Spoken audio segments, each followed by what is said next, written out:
Olá, meu povo! Sejam bem-vindos a mais uma análise científica do MasterChef Brasil. Dessa vez vamos analisar o episódio 10. E aí tem umas coisas que eu descobri nesse episódio estudando pra falar aqui pra vocês, que eu vou te contar. Acho que vocês vão gostar. Se você chegou aqui agora, seja bem-vindo ao Nunca Vi um Cientista. A gente aqui é um time engajado em divulgar ciência de forma bastante acessível para vocês, usando o dia a dia da nossa rotina como base para explicar toda a ciência por trás. Meu nome é Laura, essa aqui é a personificação da Ana, chamada de Ana Pillow, e ela tá representando a minha parceira de gravação, que não está gravando comigo por conta da pandemia.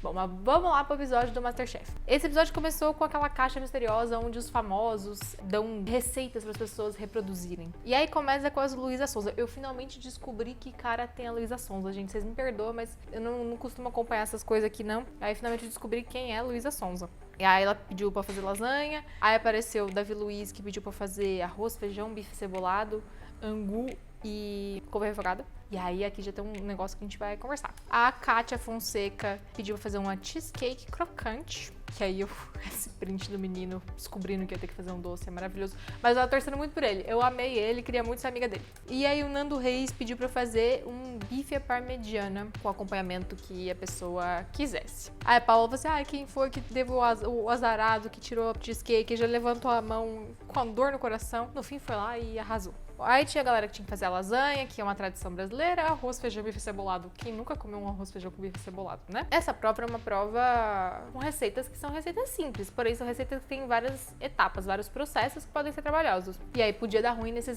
processos e tal. E a gente descobriu que algumas pessoas não sabem fazer o quê? Arroz. A comida do brasileiro é arroz com feijão. A pessoa não sabe fazer arroz. Aí temos um problema, não é mesmo? Vai pro MasterChef não sabe fazer arroz. Ô, pai amado.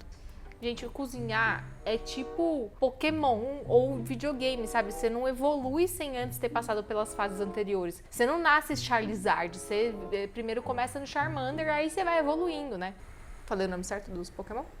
Não tem como você começar no mais evoluído. Tu aprende os basicão primeiro, depois você passa pro mais, né, o mais avançado. A Rita Lobo tem uma série no YouTube dela, em que ela ensina a cozinhar, né, a fazer todas as etapas básicas, tipo fazer um arroz. Ela ensina, então recomendo. E aí eu só queria fazer um comentário sobre esse print aqui, que o menino me pegou 4 litros de óleo pra fazer uma parmegiana. E aí faz como? Como é que eu defendo essa pessoa? 4 litros de óleo. Vamos lá. O menino que tinha que fazer o arroz e feijão lá, ele não pegou arroz. Não pegou arroz. E aí eu fico pensando, né? Tadinho, tudo bem, fica nervoso. Imagino que deve ser uma correria ficar naquele mercado onde você não sabe todas as coisas e tal. Mas aí ele ficava indo na menina pedir as coisas e a cara dele pedindo era muito engraçado. Bom, vamos lá então, eu queria começar justamente por esse prato deles que era arroz e feijão, porque eles tinham que fazer, além do arroz e feijão do bife cebolado, um angu. E aí, uma galera falou assim, é uma polentinha, é uma polenta mole, não sei o quê. E aí eu fiquei, né, meio na dúvida dessa história, eu fui pesquisar, porque pra mim, eu sempre tive um problema com a palavra angu, porque eu sempre confundo com sagu. Aí eu falei, não, preciso procurar agora a fundo essa história pra poder explicar aqui. E aí tem muita gente que fala que angu e polenta é a mesma coisa, só muda o nome. Porém, eu descobri umas coisas aqui. Então, começa aqui assim. O angu, ele é um prato típico da culinária brasileira. Ele é nosso. Ele é muito nosso. Só que aí teve alguns lugares em que houve influência dos imigrantes italianos, em que ele passou a ser chamado também de polenta.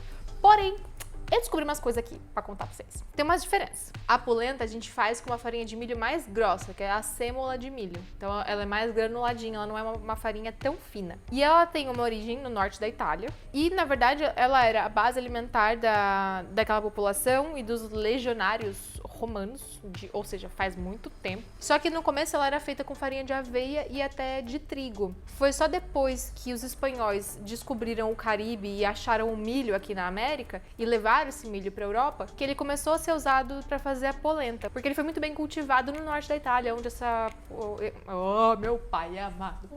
Porque o milho, ele era muito bem cultivado no norte da Itália, onde a polenta era mais consumida pela população. E aí ela passou a ser feita de farinha de milho, só que a farinha é grossa, guarda essa informação. E aí, o angu é um prato, como eu falei, é um prato nosso, só que o angu, ele não é feito da sêmola do milho, a farinha grossa, ele é feito de fubá, que é uma farinha muito, muito fina. Se você já comprou aquele fubá mimoso, você vai ver que ele é muito fininho. E aí, por ser fino, a gente tem que tomar muito cuidado para que ele não empelote na hora de fazer. Então, eu tenho que primeiro dissolver todo o fubá que você colocou na água quente, né? No caso, você vai ferver essa água para poder colocar. E aí, depois você vai colocando o resto e você vai fazendo esse processo até engrossar tudo e ficar um creme. A polenta, você vai mexendo até desgrudar da panela. O angu não. O angu, ele vai virar um creminho, assim, de fubá. E aí, essa história de mexer bem e dissolver todos os grumos antes de colocar mais fubá na água é para que você não vire aquele famoso dito popular: tem caroço nesse angu. Olha como tudo faz sentido agora. O caroço no angu é o fubá empelotado da pessoa que não mexeu o negócio direito. Não faz sentido? Faz muito sentido. Eu finalmente descobri o que esse ditado significa. Então, são coisas diferentes, embora ambos sejam feitos pela mesma técnica, que é colocar uma farinha de milho na água quente e ir misturando. A polenta é feita com uma farinha mais grossa e o angu é feito com um fubá, que é a farinha de milho mais fina que a gente tem. Então, eles têm essa pequena diferença. Porém, eu sempre vi minha mãe fazendo polenta com fubá. Aqui no Brasil, na verdade, acho que a gente sempre faz angu e não polenta em si, a não ser que você seja uma pessoa realmente que usa farinha mais grossa para fazer a polenta. Então, tem diferença. E aí tem um post no site da Rita Lobo, no Panelinha, que ela explica os usos de cada farinha de milho. Eu vou deixar o link aqui na descrição, mas ela explica para que serve cada farinha de milho. E aí lá no final ela fala sobre a questão de usar o fubá para fazer polenta e na verdade ser um angu. Ah, e um outro negócio que eu descobri é que o angu, na verdade, originalmente ele podia ser feito também com farinha de mandioca. Então, angu era simplesmente uma farinha, uma papa de farinha. E aí com o tempo as pessoas passaram a se referir a angu só com aquelas coisas que eram feitas com fubá, e aí a papa feita com farinha de mandioca virou o pirão, que eu falei num outro episódio por aqui. Então só um detalhe histórico pra vocês. O menino que tinha que fazer lá a parmegiana, o Jacan foi lá perguntar pra ele como que ele ia fazer o molho de tomate e tal. Ele falou assim: vou fazer de tomate fresco. Aí o Jacan falou assim: por que você não pegou o molho, né, o molho pronto e tal? E no final depois ele fala que muitos restaurantes grandes usam inclusive, só que na verdade ele falou molho e o cara ficou ofendido. Ele achou que fosse tipo aqueles molhos que já vem temperados, prontos, tal, que de acordo com algumas classificações nutricionais são considerados alimentos ultraprocessados porque são, tipo, levam muitos aditivos químicos que normalmente você não teria na sua cozinha. Isso é uma discussão bem longa e polêmica que a gente pode fazer em outro momento. Porém, o molho que o Jacan estava se referindo, na verdade, era o tomate pelado, que é, por exemplo, esse aqui que eu tenho aqui em casa. Eu sempre tenho na...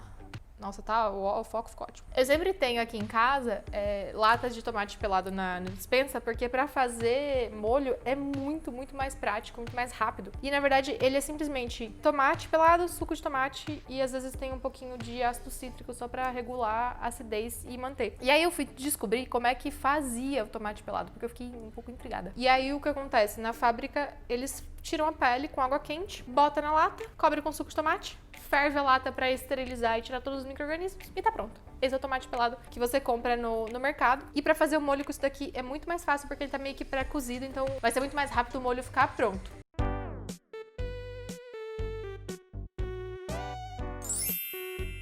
Então, na verdade, ele podia ter usado tomate pelado tranquilamente, porque não é um molho ultraprocessado e tal. E ele poderia ter usado e temperado da forma como ele queria pra fazer a parmegiana, porque, na verdade, o que ele fez não foi parmegiana, ele fez simplesmente um treco de tomate que ele botou em cima da carne, não tinha nem queijo, não gratinou, uma coisa horrorosa. O menino, quem é que na vida primeiro sela a carne pra depois empanar, gente? Nunca vi um troço desse. Mas, enfim. Eu só queria deixar essa informação sobre o tomate pelado pra vocês. Pode usar que vale muito a pena. Nossa, eu acho que nem lembro a última vez que eu fiz molho com tomate fresco, porque o tomate você compra às vezes estraga e o tomate pelado tá sempre ali fervidinho na latinha, então...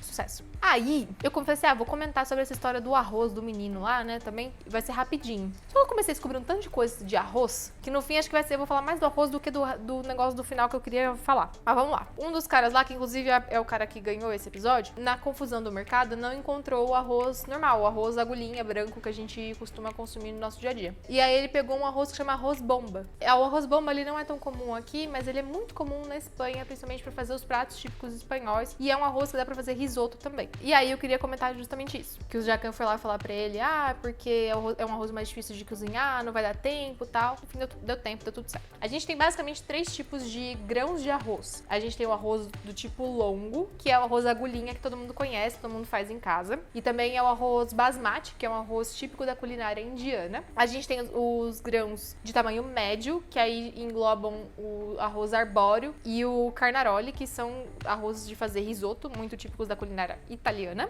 E a gente tem também o grão de arroz curto, que aí envolve esse arroz bomba e também aquele arroz japonês. A grande diferença entre todos esses grãos de arroz é a quantidade de amilose e amilopectina, que são as duas moléculas que compõem o grão de amido que tem nesses cereais. Eu explico tudo em detalhes sobre o que é a amilose, o que é a amilopectina, o formato delas e como elas estão no grão de amido no vídeo do pão de queijo, logo no começo. Nossa, que ótimo! Tem uma obra lá fora, uma obra aqui dentro, tá incrível gravar hoje.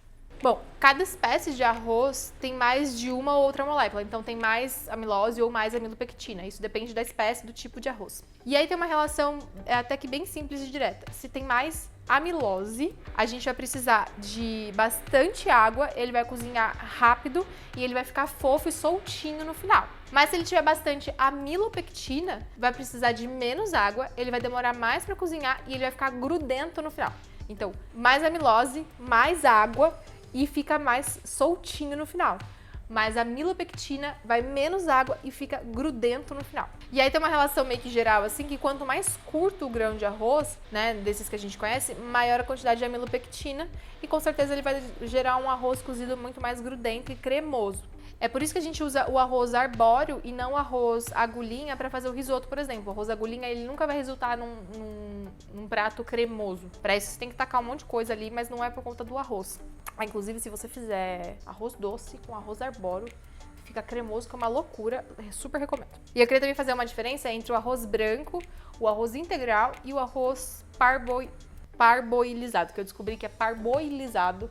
Tem um boi no meio da palavra e não parbolizado, como eu sempre achei minha vida inteira. Bom, o arroz, ele é uma semente e, portanto, ele tem uma casca. E aí, dentro dessa casca tem o farelo. Aí, dentro do farelo tem o endosperma. O endosperma é, tipo, a comida da semente que germinaria dali. E aí, dentro do endosperma, a gente tem o embrião, que é o que viraria outra planta de arroz, né, se essa semente de arroz germinasse. Que é essa foto que vocês estão vendo aí. Dá pra ver direitinho que a parte branca é o arroz branco que a gente come, aí tem o farelo e a casca em volta. O arroz branco, né, a gente remove tudo, a casca e o farelo. Isso vai aumentar o tempo que ele dura na embalagem sem estragar, porque esse farelo ele tem bastante nutriente que os fungos adoram para comer. E tirar esse farelo também acelera o tempo de cozimento, ele cozinha muito mais rápido do que o arroz que tem o farelo em volta ainda. Porque essa parte de dentro, o endosperma, ela é bem mais molinha. E o arroz integral, a gente tira só a casca, ele continua com o farelo. E esse farelo, ele é muito rico em nutrientes, por isso tem muita gente que fala que o arroz integral é mais saudável, mais nutritivo e tal, porque o farelo realmente ele tem mais fibras e mais nutrientes do que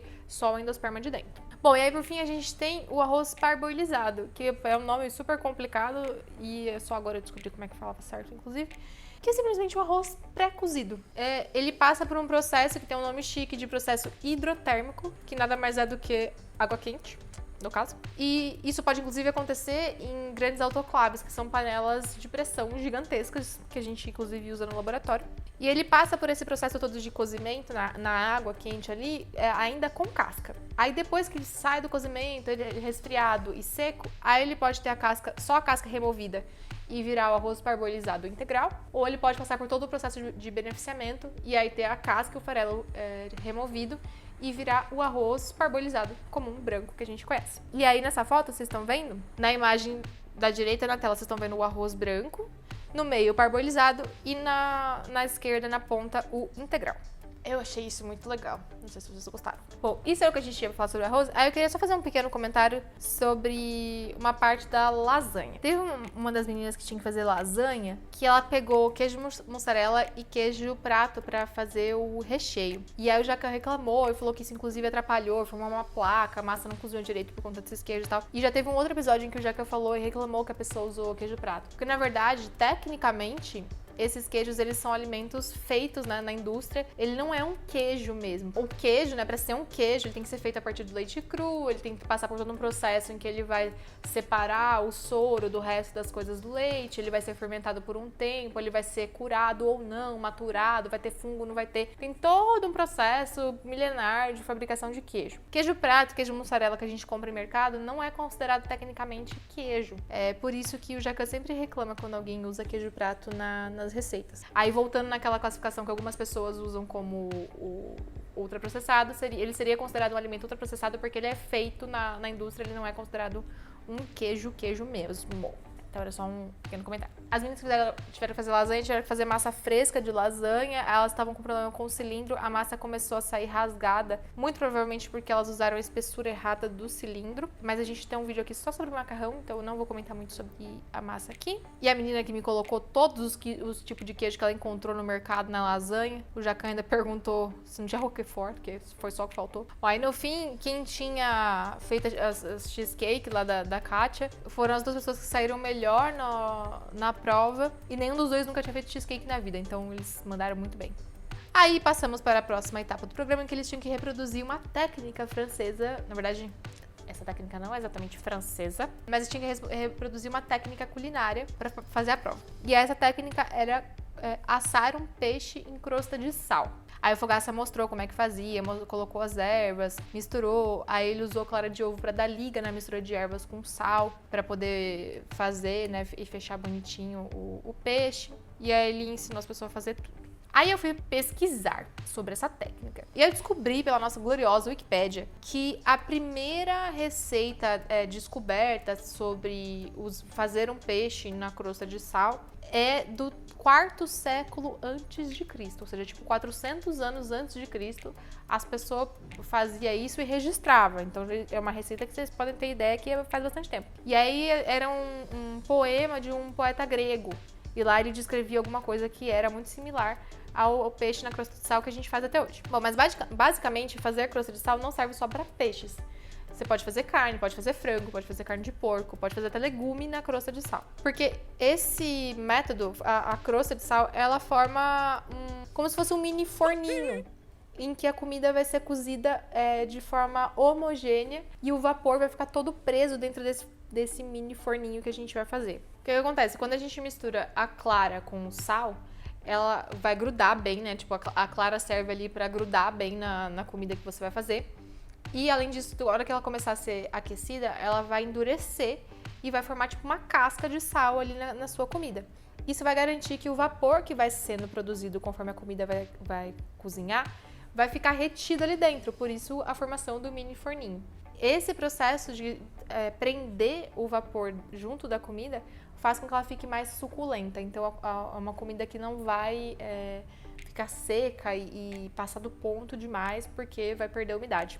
Então garante que você tenha uma coisa bem suculenta para comer no final. E aí você pode falar assim, mas é uma crosta de sal, não vai deixar o negócio mais salgado? Se você for cozinhar o peixe e tirar a pele do peixe e aí fizer a crosta de sal no peixe sem pele, com certeza vai ficar bem salgado. Mas a pele garante que o sal não penetre muito na carne. E aí não vai ficar salgado demais. Mas tem também outros métodos de você evitar que isso aconteça. Você simplesmente colocar alguma coisa entre o sal e a carne que você vai assar. Pode ser folha de alumínio. Inclusive, eu achei um artigo científico que analisou o método de cozimento por crosta de sal e eles envolviam a parte do peixe que fica aberta, porque você tem que abrir o peixe, tirar os órgãos, né, internos dele ali, e aí colocar os temperos para ele ficar com sabor. Nesse processo, aquela parte ele vai ficar aberta, se essa parte entrar em contato com o sal, aí pode ser que fique muito salgada a carne. Então, os autores do artigo cobriram essa parte com papel alumínio para selar ali e o sal não penetrar na carne, depois só tira a pele, que a maioria do sal vai todo embora com ela ali. Então não vai ficar salgado demais. E aí pra peixe, eu vi que os peixes mais usados são o que eles usaram no episódio mesmo, que é o pargo. Também usa muito robalo, garoupa. E também encontrei tainha e truta. E aí lá eles usaram sal grosso, mas não precisa ser sal grosso, pode ser sal fino. É só simplesmente formar uma casinha de sal para poder conseguir formar esse forninho e dar o sabor da comida. Mas pode ser o sal fino tranquilamente. E aí tem um truque que a Paola comentou no episódio e uma das meninas estava fazendo antes mesmo dela comentar, que é assim, como ele tá envolto na capinha de sal, não tem como você saber se ele tá ficando dourado ou não, se ele tá realmente cozinhando ou não. Então, uma das formas que os cozinheiros usam para saber que esse tipo de preparação, esse tipo de carne tá pronta, é espetando um termômetro, daqueles termômetros que são bem compridinhos, assim, fininhos, ele tem um termômetro na ponta e tem um cabinho bem longo. Eles espetam esse cabo dentro da carne e vem a temperatura do meio da carne. porque é essa temperatura que diz que a carne está cozida ou não. Somente quando o meio da carne que você está fazendo, independente de que tipo de carne seja frango, carne bovina, suína, peixe, tanto faz. Quando o centro dessa carne atinge a temperatura de cozimento, é que essa carne vai atingir o ponto certo. Então, enquanto não atingir, quer dizer que a peça ainda está crua. Então, espetar o termômetro lá dentro é para saber se ele atingiu a temperatura. Se ele atingiu a temperatura, você pode inclusive tirar do forno para poder terminar de cozinhar no próprio vapor sem passar do ponto. No caso ali, como ela não tinha um termômetro, o que ela fez foi espetar uma faca. Ela enfiou a faca e ela pegou e depois encostou essa faca na mão. A faca não estava quente, então isso mostrou para ela que a temperatura do centro do peixe ainda não tinha atingido a temperatura correta para ele cozinhar por completo. Então essa é uma forma bem prática de você identificar se o que você está cozinhando está já cozido por dentro ou não. E lembrando que aqui, como ele tá nessa crosta, dentro vai ter um monte de vapor, a gente vai ficar mais ou menos próximo da temperatura de ebulição da água na crostinha dentro da caminha de sal, não vai acontecer reação de Maillard. Então, a hora que você tira de dentro do forno, ele vai estar ainda meio branquinho, ele não vai estar dourado. E aí, se você quiser que a peça que você está cozinhando fique dourada, você tem que dar uma seladinha numa frigideira quente para ela adquirir aquela crosta. Mas ela não vai acontecer porque não vai ser capaz de atingir a temperatura da reação de Maillard nessa preparação. Aí o outro botou muita clara, a clara começou a inflar, mas o peixe dele deu certo, cozinhou bonitinho, foi ele que ganhou. E aí no próximo episódio nós teremos pizza, ou seja, já posso me preparar antecipadamente para falar sobre a massa de pizza. E a Ana, inclusive, arrasaria nessa, porque a Ana já fez uma massa que ficou muito bonita. Ana, inclusive, gente, está arrasando na cozinha, graças a todos os desafios culinários que a gente fez com ela e as análises do MasterChef. Essa mulher me pegou um gosto por cozinhar, tá fazendo umas coisas que até nem eu nunca fiz, tá? Ó, sucesso. Em breve, graças a esse episódio, nós vamos fazer um desafio culinário novamente e provavelmente nós vamos fazer uma cheesecake, uma coisa que a Ana nunca fez. Eu já fiz algumas vezes, porém, a gente vai escolher uma receita que eu nunca tenha feito para garantir que a gente vai entrar pelo menos ali com alguma igualdade na situação, né? Mas em breve teremos um novo desafio culinário para vocês apreciarem a nossa desgraça ou a nossa... como é que fala, Ana? Como é que é a palavra? Vitória na cozinha. Bom, era isso por hoje. Eu gostei muito de pesquisar sobre o...